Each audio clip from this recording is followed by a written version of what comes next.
there's another sort of investigation that's going on. House Republican Oversight Committee Chairman James Comer has issued subpoenas for a bunch of the top Biden aides. But Comer's basically saying, you guys, I want to know who controlled the AUTOPEN. Okay, so there was 4,200, there's like over 4,000 pardons or clemency that was granted under Biden. Some of them were child rapists, just horrific criminals that he granted pardons to. And I would like to know, like, did he go through and read when they had that last batch of who those people were?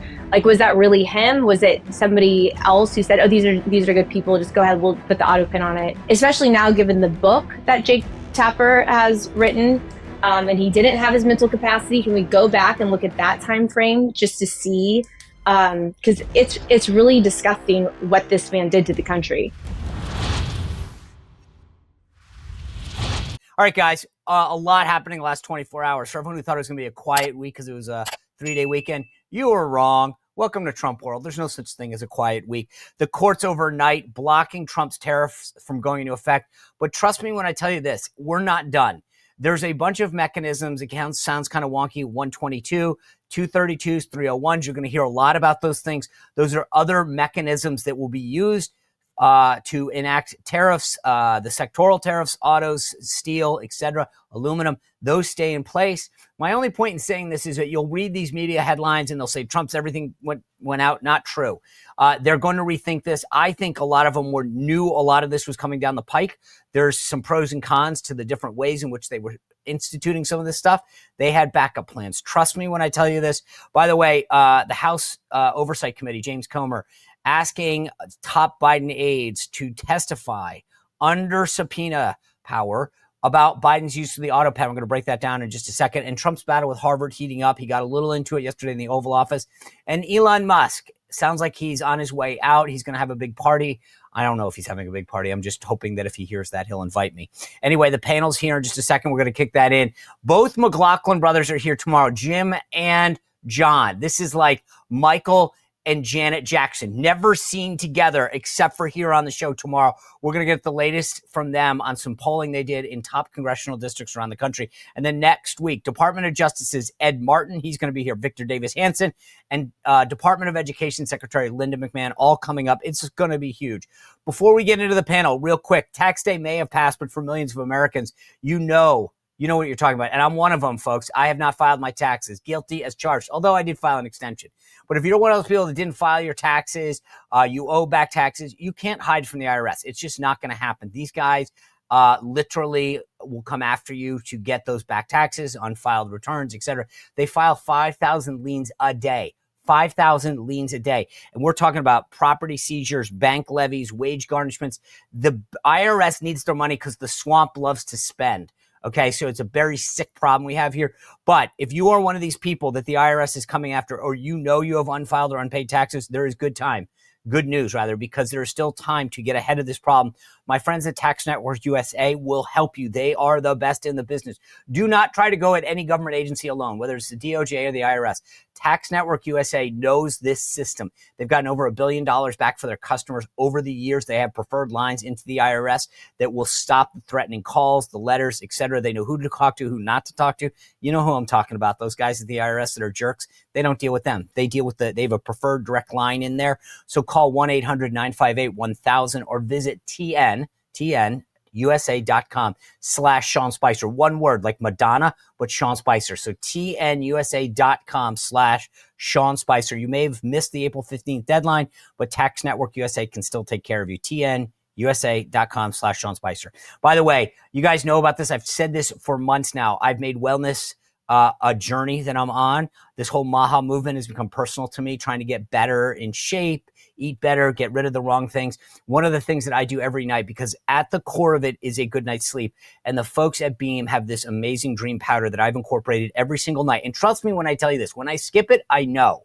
But when I take Beam and I do it almost every night, okay, this will not put me to sleep right away. I stay asleep and I wake up feeling refreshed and ready to go. Here's the cool thing. You may have tried pills in the past, magnesium, reishi, apigen, melatonin, all that natural stuff. All of it is in one amazing blend. I've showed you these things before. These are the bags of Beam. I crush this stuff, right? If I would drink this all day long, if it didn't taste so good, that's my favorite. The cocoa cinnamon, although the brownie's pretty good, and the peppermint, if you're in a holiday kind of spirit, trust me, none of them are back. And they all have that science-backed blend that helps you fall asleep, go to sleep. I take one scoop, 30 seconds in the microwave, and trust me, boom, you're out like a light in 30 minutes. And I'm not the only one. Beam has already improved 17.5 million nights sleep. Tax professionals, athletes, just regular people like me. It's awesome. And here's the deal. Beam is giving my listeners the ultimate Patriot discount, 40% off. You can't get a deal like that. My goodness, only in Trump land can you get 40% off. Beam is giving 40% off to my listeners. Just go to shopbeam.com/Spicer. Use code Spicer for 40% off. Any of those flavors that you like, trust me, you're going to love it. Shopbeam.com/Spicer. Use code word Spicer. Support a great American company. Invest in yourself. Start getting a better night's sleep tonight. Go to shopbeam.com/Spicer. Code word Spicer. All right, let me bring in our all-star panel for today. Returning veteran, champ of the panel today, Ashley Hayek from America First Policy Institute, and two newbies, bringing them into the fold. My old buddy, good friend, longtime chairman of GOPAC, Dave Avella, and somebody who has been so kind to me, bringing him on his show that I had to go into a legal tariff fight with him to come on mine, the amazing Stephen Gardner, host of the Stephen Gardner Show. Stephen, I thank you for finally joining me. You have honored me by allowing me to come on your show over and over again. And I just, every time I go on, the response is amazing. So thank you for agreeing to this. I will drop all the lawsuits, the tariff fights. We're ending that today. He's on. And I just want to start with you. I mean, Elon says he's out. He tweeted last night his time as a special government employee. I got to be honest with you, Stephen. I thought he'd stick around longer. And I didn't think, like, I don't know. Is this just his time is up? He wants to go back to Tesla. I've done enough. I was a little like, really? You're going? I think it's three things. I think number one, contractually under government rules, he has to step away. Number two, his own companies are starting to flounder because he's spending 100 hours a week sleeping on the floor in Washington, D.C. as the richest man in the world trying to save America, which brings me to my third point. These Republicans have got to get off their thumbs and actually pass something, because otherwise, what was the point of DOGE, yes, Elon Musk, and his group of geniuses? Everybody was so excited. We're crushing USAID. We're crushing all the stolen Democrat money, the groups that were funding the invasion of our country. All of that was being exposed, crushing the Democrat Party, the fraud and the theft. And then what do? They spend more money and they say, we're not going to vote on this. We're going to move forward. No, if you don't do this, MAGA voters are going to be pissed. You have to do something right now. The good news on that, Sean, is you do start hearing the speaker talking about bringing some of these cuts up as early as maybe next week, where we're going to see this. But, ultimately also Elon decided the best thing he can do for America is keep economic growth going, make his companies successful, after putting more spotlight on government waste than we have seen in the last 20 years. He's done his job. And now it is up to Congress, who ultimately always has to be the one to keep these cuts permanent for the long term, to get real serious about oversight and what government's actually spending on. And he's done a great service to the country, and he will continue doing that by having successful companies. Ashley Hayek, I agree with Stephen Gardner's list. Like, I think, but what amazed me was this. So technically he's a special government employee. I think they have 135 days they can serve. And people that I talked to in Trump world were saying, hey, the clock's ticking in May, that a lot of these individuals that are special government employees, and just for the audience to understand, if you're a regular employee, then you file all these disclosure forms. You're like a normal W-2 employee. If you're an SGE, your time and scope is limited. You don't have to be as transparent with your finances, but you're limited in the number of days you can serve and what you can do and all this kind of stuff. And you can stay affiliated with your outside entities, as Elon did. And I agree with everything that Stephen said, Ashley, but I was kind of hoping that he'd blow through the deadline. And I know that that was probably, I mean, my point is, Anita Dunn did all these backflips during Biden. And I was hoping that they would use that sort of as a justification to allow Elon to stay. And so I was kind of like, I know you're adhering to the law, but I kind of wanted you to blow through it. But I also wonder if he may be leaving and will come back. Like, I don't think he's gone for good. I think there are also people, I mean, I don't know if you saw Antonio Gracia, who has been working with Elon, helping to uncover the fraud. We saw the interview with some of his employees, his staff that have been working on this. Like, if you have good teams, if those teams remain and they continue to build, they can leave, go back to private sector, do good work there and come back. And maybe that's what will help actually light a fire under some of the conservatives to get the job done that they need to do from a policy standpoint, a legislative standpoint, if you will, to kind of codify some of the work that President Trump and Elon Musk have done. I want you guys to answer this question because Stephen alluded to it with the rescissions package, or David alluded to it with the rescissions package. Stephen touched on it, but like, there's a difference when you get a call, like, let's just pick the Department of Education or HHS, whatever. And it's like, hi, this is Elon Musk. I'm sending 2 of my DOGE dudes over and they're going to go through your stuff. You go, yes, Mr. Elon, just tell him to come in the door. We've got everything all set up for him. I am concerned that now it's, hi, I'm DOGE bro. I'm coming over. And they go, yeah, Elon's gone. Like, I am concerned, does the work of DOGE really go on? Because I agree with Stephen. I really want this to keep going. I want government to be more efficient, more effective, less duplicitous, less wasteful. Stephen, does the work of DOGE keep going?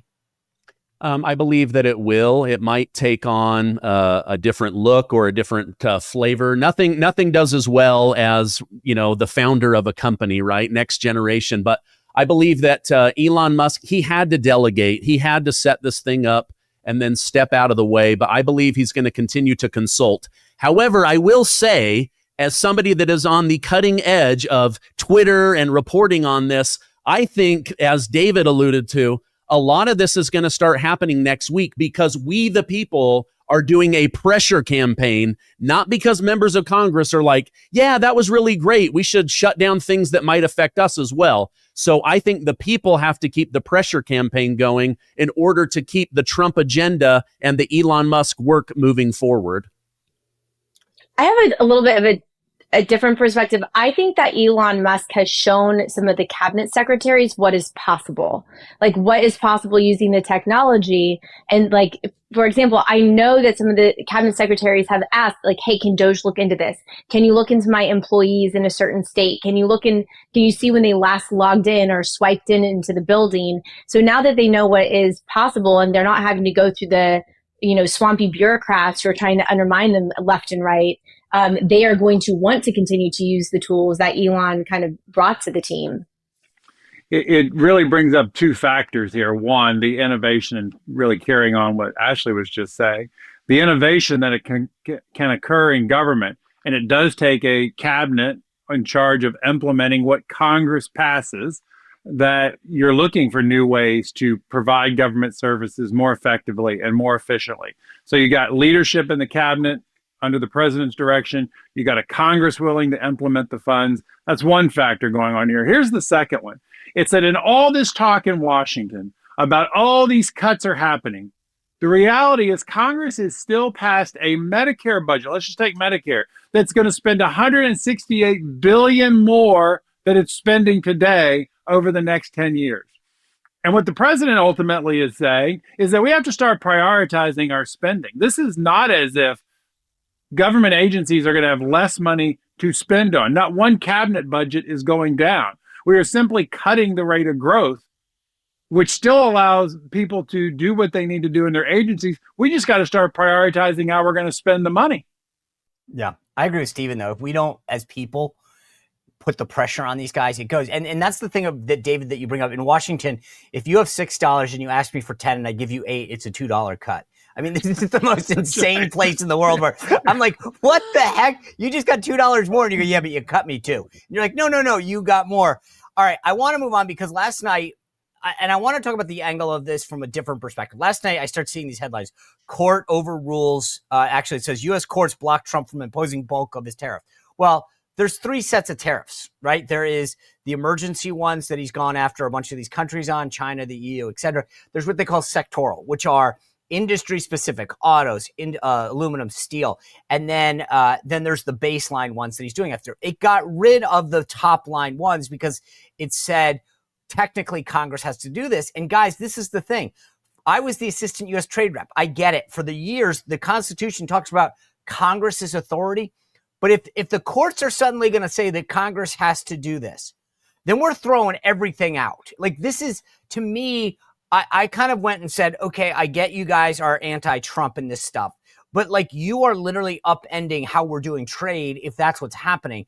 And I think the media is excited about this, but this is not a good policy. And that's when I mean good policy, I mean what the court is doing, because the court's saying, well, Congress technically has the right to do that. And that's okay. If that's your view, then you might as well get rid of the U.S. Trade Rep's office and the Commerce Department, because that's what they've been doing since Congress abdicated its responsibility, Stephen, decades ago. Yeah, I mean, I'm disappointed.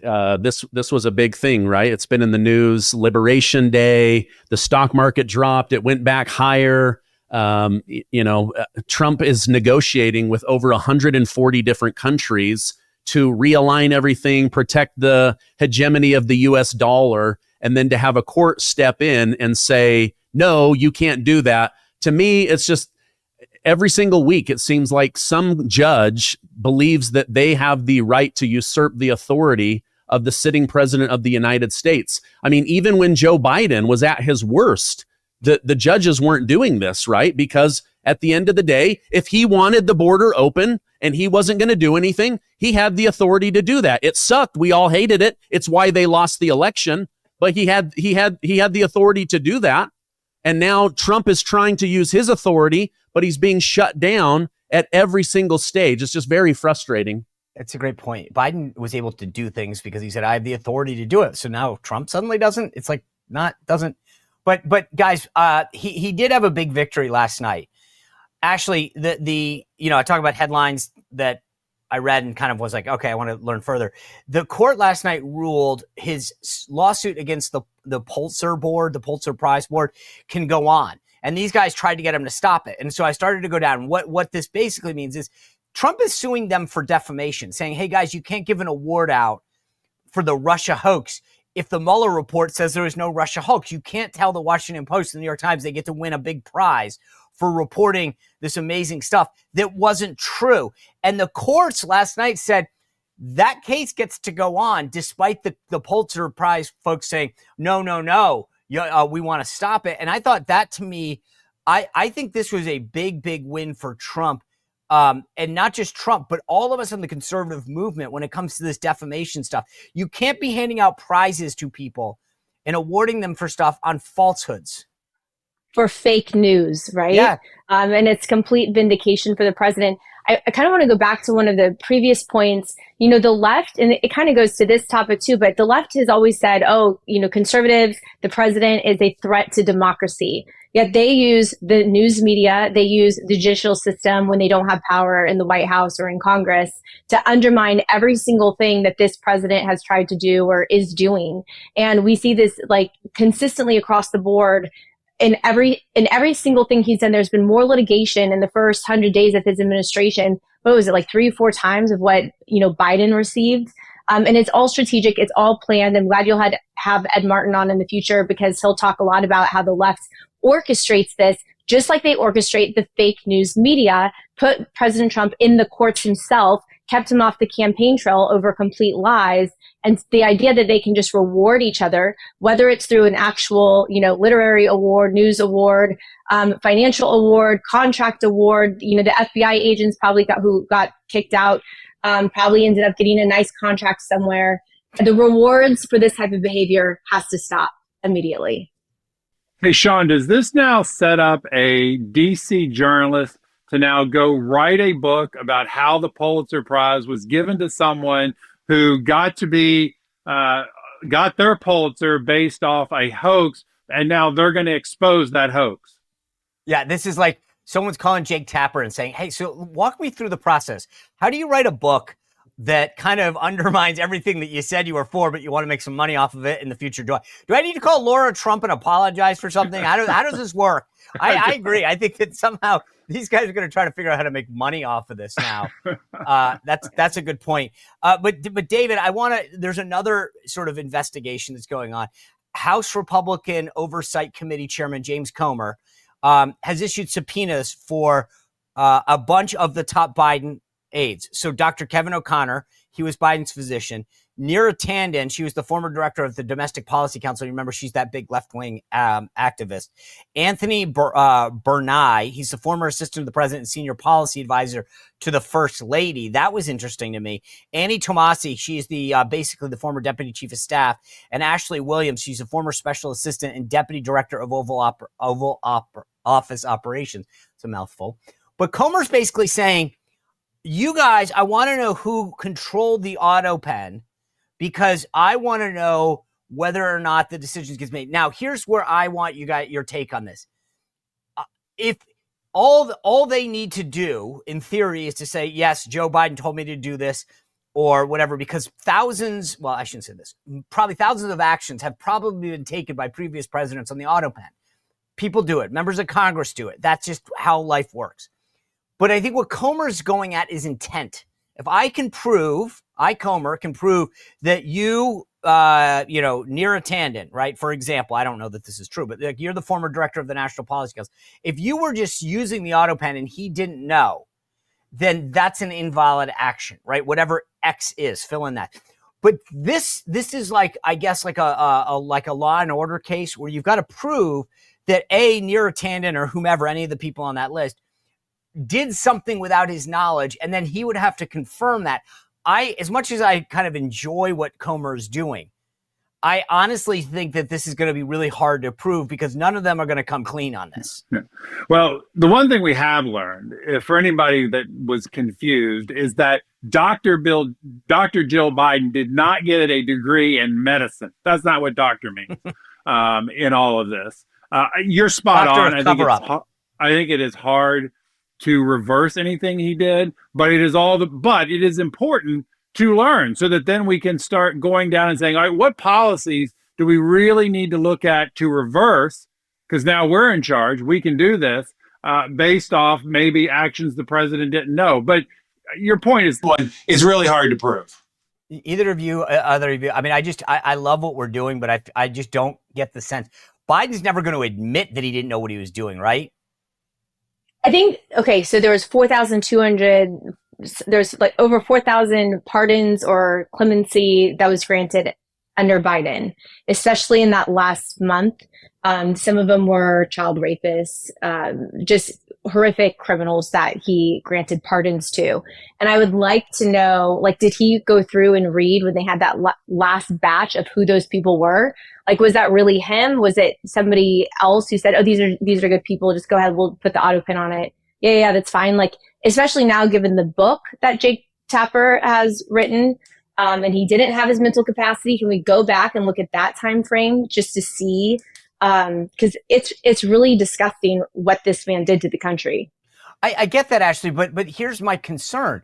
In order to prove that, right, you'd have to say, hey, here's the role. Here's 4,000 people you pardoned. Did you actually know you were pardoning them? And it's not like he's going to say no. He'll say, of course I did. They gave me a list. I approved it, right? I mean, he's not like, I just can't see a scenario where he goes, you got me. I don't even know who this is. What day of the week is it, right?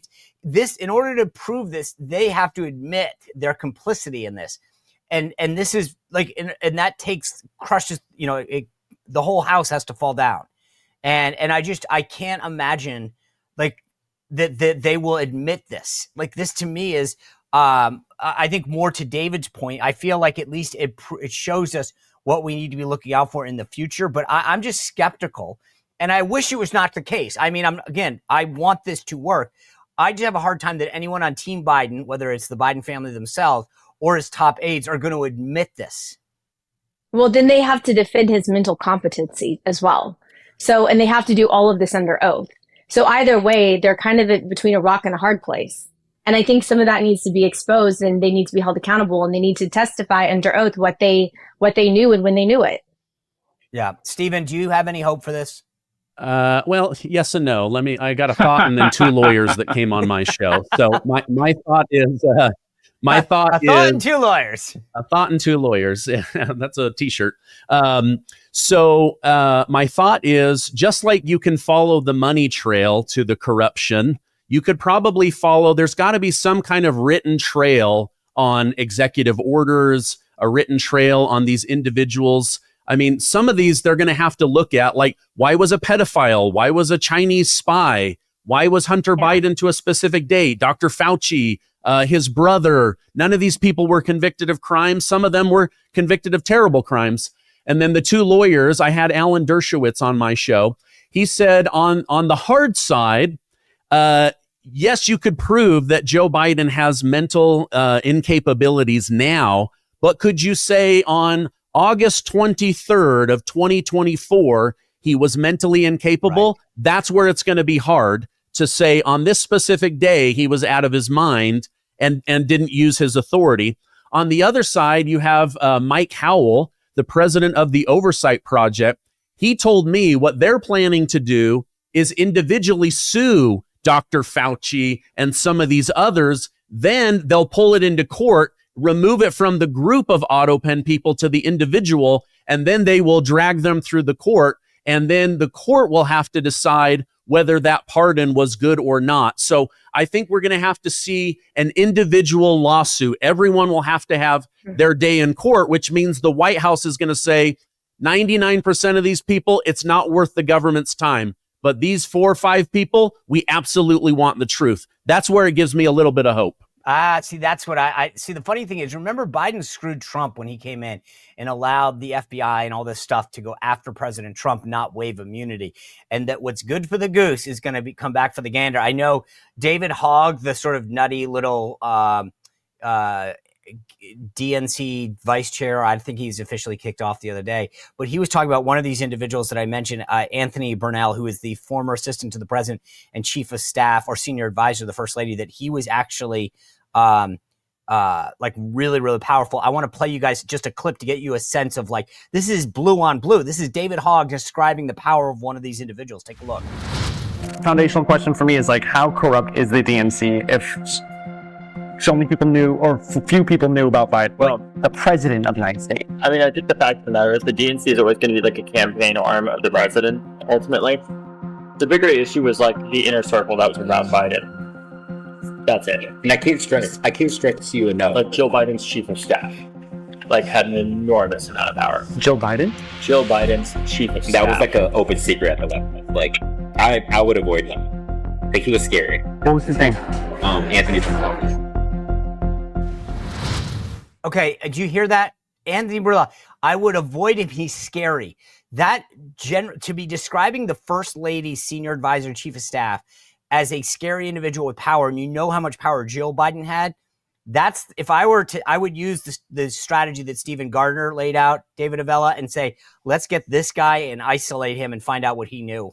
It's a good strategy. Let me also add, though, I don't think Joe Biden is given enough credit for taking Kamala Harris out of the question for 2028. There's a whole group of contenders now who don't have to worry about her. You know, here's the challenge for the Democratic Party right now. They are run by college university presidents, right-wing or crazy environmental activists, and amongst the public union bosses. That's who's running the Democratic Party right now, pushing agendas that the majority of Americans have said, we don't want that. And until they find somebody who wants to focus on the economic and personal security concerns of Americans, it doesn't matter what they do. They're not winning elections. All right. I want to get into another sort of, we talked about Elon for a second. There's like a personal pet peeve of mine, which is defunding NPR and PBS, using tax dollars. Like, stop using this. Brandon Gill had an interaction with the CEO of NPR, and I want to play you just a sense of how he went at how they run that place. Take a look. What you hear from Catherine Marr today is the last dying whimper of an antiquated organization that's about to have their corporate welfare pulled away from them. The American people are sick of their tax dollars funding radical left, wildly Marxist news outlets who hate the very things that this country was built on. During that hearing, I had the chance to ask her, do you believe that For instance, America is addicted to white supremacy. Said, well, I didn't really say that. Yes, you did actually say that. These people are insane, and we shouldn't be giving them our tax dollars. We're finally going to stop that. I'm so glad that we have a president who is taking this seriously. This is something that Republicans have been talking about for decades, and President Trump is finally doing it. And I can tell you, we're going to follow it up with Congress with rescission bills that permanently pull this money back. All right. So Ashley Hayek, I this is, to me, is the low-hanging fruit. If you're going to prove that you're serious about cutting spending and you can't do this, then you can't do anything. If you can't cut this. But here's where I'll differ from Brandon Gill. I think a lot of people on the right want to defund PBS and NPR because of their content, right? That they spew left-wing ideology and narratives. I agree with that. But I'm more opposed ideologically. Why is government in the news business? I don't care. Frankly, if this was Breitbart, I'd say defund it as well. Make your Hollywood elite friends pay for this. I don't want it, not because of I don't like their bias and I don't like what they do, but I don't understand why, as a taxpayer, you're telling me go to work every day and help fund a left-wing news organization. Full stop. No way. And I think this is the new threshold litmus test for House Republicans. If you don't defund this, don't come talk to me about fiscal responsibility ever again. I completely with you 100,000,000%. I don't think there should be any taxpayer funded media of any type, of any shape or form, especially now that there are social media platforms where government officials or whoever can go directly to the people through those platforms. We don't need government funded media. Also, the fact that they have reported so egregiously, the Hunter Biden laptop, they should not be surprised. And the fact that the conservatives would even hesitate to defund them is absolutely outrageous. I am grateful for Brandon Gill. And if you look at him compared to David Hogg, the future looks bright for the Conservative Party compared to the left. That's a shining light. And quite frankly, NPR and all these groups, they can get their funding from maybe George Soros. Yeah, I just don't, to me, Stephen Gardner, I've heard over and over again, fiscal responsibility, balance the budget, we've got to do this. And then somehow there's always an excuse why NPR and PBS continued to get funded. It's not a ton of money in the big scheme of things. But like I said, to me, it's a threshold issue. Yeah, you called it the low-hanging fruit. This is the rotten fruit that's already on the ground. You pick it up, you turn it over, you go, wait a minute, there's worms in here, and you throw it away. I don't listen to NPR. They're obviously left-wing propaganda at this point.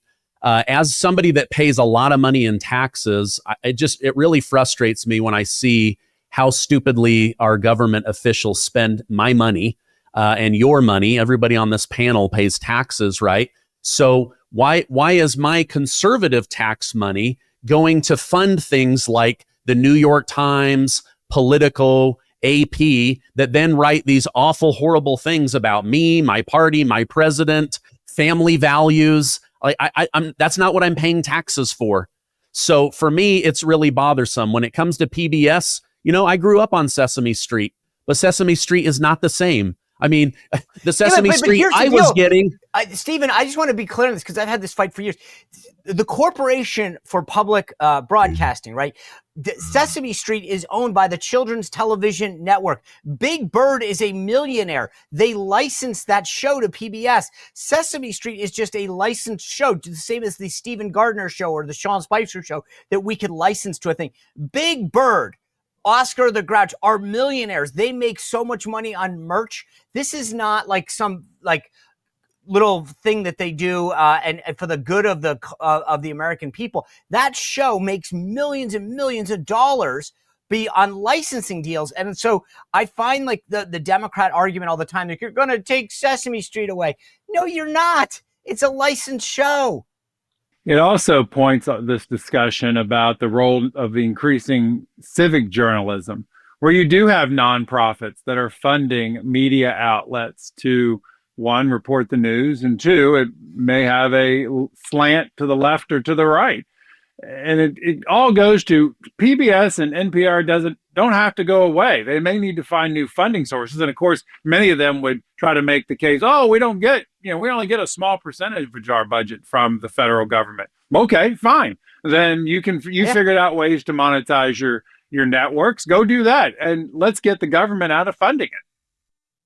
Right. Speaking of getting the government out of funding, President Trump yesterday really going after Harvard on a multitude of fronts. But there was a clip that got shown to me. This all started because of their anti-Semitic issues on campus. There was a clip of the students in Harvard at their graduation ceremony a year ago, 2024. I just want to play you guys a second of this, because I think that when you look at where the nexus of all this, where it stems from, this is part of the problem. Take a look at their graduation ceremony from 2024. Free Palestine! Free Palestine! Free Palestine! Free Palestine! Ciara thanks her loved ones for supporting her in building a morally consistent and just world. She says, Harvard, divest, free Palestine. Noah Safaria. Noah thanks her chosen family who have supported her during her time at HDS. Her future includes making music and protesting empire. Okay, that's their graduation ceremony. But when you step back and think about it for a second, the entire ceremony isn't about them and their graduation. It's about like turning this into a free Palestine protest movement. One student's talking about what to read, what music to listen to. But this has been basically, and I think this is where the Trump guys, I hope, are coming from, which is this is a top-down problem. The university has allowed this to occur, has actually encouraged this thought and this mindset. People, if you're educated and you don't remember what happened in October, that Israel was attacked, unprovoked, killing innocent people, taking innocent people hostage, then I question your actual teaching methods at Harvard. The idea that these kids, this university, these professors have allowed this thought to occur explains the problem, Ashley. This is the problem to me. And I think I don't want my tax dollars funding this kind of pervasive thought. Well, these elite institutions have major, major problems. First of all, if you go back to COVID, when the students were locked out of the classrooms, I'm sure you have some students who are now, oh, good, I get to go finish my education, only to not be allowed to go to class because there are protests that are taking place, preventing them from getting into their classrooms. They've allowed this corrupt culture to take place. Now those kids are, leaving the institutions after getting millions of dollars in taxpayer funding to have tons of student debt. And it's like this, the entire elite higher education institutions are completely corrupt, and they are not serving the students and doing what they're originally intended to do. And so until there's a complete overhaul, and I credit Linda McMahon for everything that she's doing and taking on these issues along with President Trump. I mean, Harvard needs to take a page from Columbia book, back down, and start making some negotiations, because this isn't working. This is an 80-20 issue. Yep. 80-20 issue. In Ohio, the left is trying to qualify a ballot initiative to restore DEI. Please put that on the ballot for 2026. I would love to campaign on that issue, because you're going to continue to lose. Stephen Gardner, president yesterday in the Oval Office, kind of making this point about Harvard. Take a listen to how he framed it. Do it. I mean, people with 1,600 in their boards don't get in, and they're letting people in, and they're bragging about how they're teaching them basic mathematics. Where do these people come from? So we have to look at the list, and Harvard has to understand the last thing I want to do is hurt them. They're hurting themselves. They're fighting. Columbia has been really, they were very, very bad what they've done. They're very anti-Semitic and lots of other things. But they're working with us on finding a solution. And, they're taking off that hot seat. But Harvard wants to fight. They want to show how smart they are. And they're getting their ass kicked. Thank you very much, everybody. That was such a mic drop moment at the end of that. They're getting their ass kicked, but he's right. These guys, they're taking in a third of the student body's Chinese. They're not teaching them the right things. They're teaching them remedial math, and there are people, U.S. citizens, on the wait list trying to get in, and yet we're prioritizing Chinese students. Yeah, so I have a couple of issues with this. Again, I pay a lot of money in taxes. Why is my money going to fund a university, a high-level university with over $1 billion they just don't want to take out of the stock market? Why does my money have to supplement them so they can stay in the stock market? Number two, they're just teaching left-wing ideology, woke stuff, DEI, teaching that white men are bad and black lesbians are at the bottom of the food chain. Like, I don't want that being taught. And then number three, how come Americans can't get into this elite university because you guys are so desperate for cash? You have to keep bringing in all of these foreign people. So my money is actually subsidizing foreign nations getting a better education than American citizens. All of those reasons bother me. Feels like the end of a Shark Tank. For all those reasons, I'm out. And I kind of, David Avella, I agree with Stephen on this. I'm like, why are we, like, we end up subsidizing these universities. They're allowing like a third of the class to come from China. And he's right. It's always about the money because they'll pay full fare. But you've got, it's all tethered back to the CCP. So we're literally being like, hey, do you want to be trained by the best in the business to learn how to beat us in the future? Let's have you come to Harvard. We'll train you. And then you get to go back to China. So then you eventually can come try to, use unfair trade practices, help build up your military to attack us or threaten us. Like, how stupid are we? Well, Sean, you may remember I'm on the board of governors for Shepherd University, Notre Dame on the Potomac River. So I do have a little insight into this funding that's going on at universities, particularly the elite versus the small schools and the battle that they're facing just to stay in existence. But think about this for a second. In the last 4 years, the elite universities have taken more money from foreign governments than they did in the previous 40 years. And the biggest recipient of foreign dollars? Harvard University. And they're not even reporting taking the money. In fact, the University of Penn is under investigation right now by Linda McMahon and the Department of Education for not reporting the foreign government money that they're taking. And Americans ought to know how much money these universities are taking from foreign governments. Because to think it doesn't have an impact, it does have an impact. And we should know that. And that ultimately universities have to be giving kids an education that prepares them to go out into the workforce. And so often, many of these programs are far from that. Yeah, actually, Marco Rubio is targeting foreign nationals that he believes. He's basically saying, if you're from China, you're not coming to our country, not just with Harvard, but overall. And he's actually starting to say, hey, we're actually going to be a lot harder about who you come into this country. And again, I finally go, why haven't we been doing this? Why haven't we been looking at the people who are coming to our country and figuring out if their motives are good or bad? Well, and I believe the secretary said he's going to be revoking some of those student visas. Yeah. Those, the Chinese students who are coming in, and which I think is a step in the right direction. What a lot of people don't realize, and I'm sure David is familiar with too, they set up these institutes on college campuses to completely permeate all of the education that our kids are receiving to be aligned with the CCP. And it is a complete step back for our country. And it's not doing any service. We wonder why the job force right now, the workforce of these young kids coming into the markets, they can't do anything. And they're checked out and they want to, not show up or show up late. And it's like, it's completely different. And we have to reform this. And I have to give Linda McMahon so much credit and President Trump for making this a top priority. Well, that's smart because, of course, she used to be the chairman of the America First Policy Institute as well, and my former boss at the America First PAC. So let's give Linda all the credit she deserves. I always end Thursdays with the winner and loser of the week. Ashley, you're the veteran here. Who did really well this week? Who didn't? Okay, so Linda McMahon, since I already said it, because she's the best and we love her. And the big loser is Jill Biden, the worst wife and the worst first lady on the planet. God, I did not see. Well, I thought the Linda one coming, but not this. Stephen Gardner, thank you for joining us. Tell me who you thought had a really good week and who the loser is. Well, I thought it was funny that a journalist called President Trump a chicken to his face, saying, did you know on Wall Street, they call you a chicken? Trump always chickens out. The taco trade. And he's like, are you kidding me? I'm a chicken because I'm trying to shut down wars. Are you kidding me? I've been negotiating with some of the smartest people around the planet. Are you kidding me? I'm making America greater. Are you kidding me? Over $13 trillion of committed money, millions of new high-paying jobs, and you're saying I'm a chicken? So Trump is the winner. this week, in my mind, the loser is the American people because we just lost Elon Musk as the head of DOGE. Oh, good call. Yeah, that's interesting. And by the way, I'm glad you brought up that taco thing.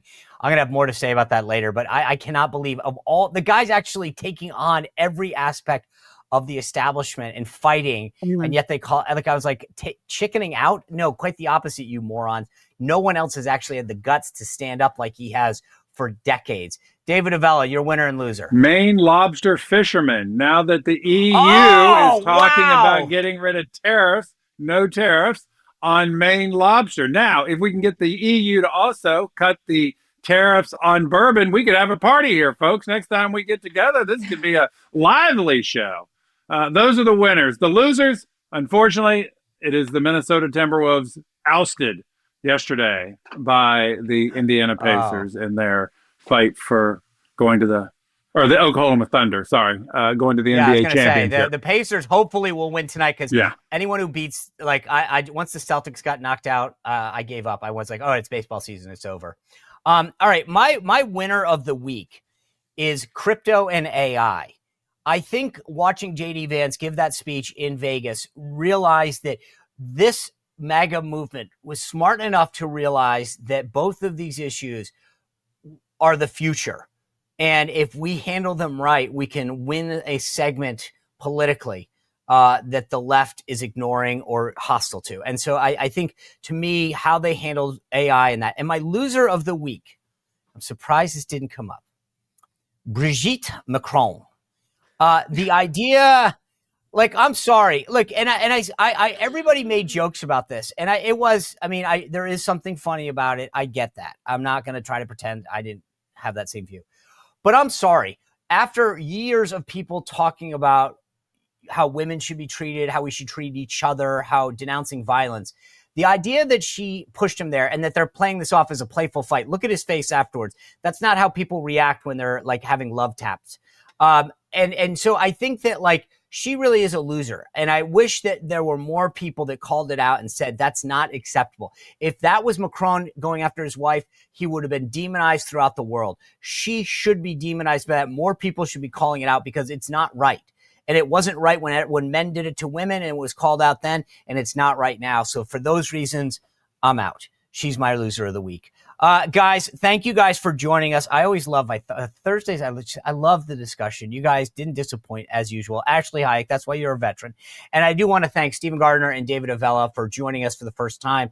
We're sending you the show jacket and some complimentary gifts, a full sweatsuit. It's velour. You're going to love it. Please wear it. It's a one-size-fits-all thing. So anyway, thank you guys for being here. I appreciate y'all tuning in. My newsletter, as always, drops on Tuesdays and Fridays, SeanSpicer.com. Sign up. It's free. Tomorrow, both McLaughlin brothers are going to be here. We're going to break down the latest polling from them. Thanks for tuning in. We'll see you back here tomorrow on the Sean Spicer Show. Well, if you enjoyed this content, make sure to like this video, subscribe, and click the notification bell to get more.